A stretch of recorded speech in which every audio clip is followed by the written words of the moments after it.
ఏం పులిహోర ఇది? ఇది అన్నం పులిహోర ఆవు పెట్టి చేస్తాను. ఇదేమో మీరే? నేనే చేస్తానమ్మా. తినండి, వేడిగా ఉంది. ఈ బియ్యం ఒక రైస్ లో ఉప్మా అమ్మ. పెసరపప్పు వేసాను.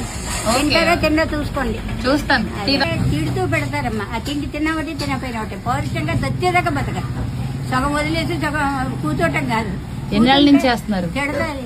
18 ఏళ్ళ బట్టి చేస్తున్నాను. ఈ వండి పట్టుకొచ్చాను. ఎన్ని గంటలు వేస్తారు మీరు? 4కి లెగిసి చేసుకొని వస్తాను. ఆవు పెట్టి అన్ని చేసి కలపాలి కదా. అన్ని చింతపండు ఉడకబెట్టి ఇవన్నీ చెయ్యొద్దా. నా పనిమ్మాయి లేదు. అన్ని పనులు నేనే చేసుకోవాలి. వయసు ఎంత? 78. మా మదర్కి 98. మా మదర్ ఉన్నారు. మా బాగా ఉన్నారు మీకు? అనుకో బాగుండదు. టేస్ట్ ఉండదు మీకు. కేజీ 60 పెట్టి కొనేసి వండుతాను. వాళ్ళు తినాలిగా. ఇంత తిన్నా బాగుండాలి కదా. అలా చాలా చాలా సంతోషం. తట్టు తగిలేసి కష్టం కదా, తప్పు కదా. నా కాలమే నేను నిలబడి బతుకుతున్నా. నా ఒపీనియన్ అది. అలా బతుకుతేనే చివరి దాకా. ఇది MVP రైతు బజార్ అండి. అందులో 78 ఏళ్ల ముసలావిడి ఇలా ఈరోజు ఆవిడ గురించి నాతో చెప్పుకున్నారు. మా షాప్ MVP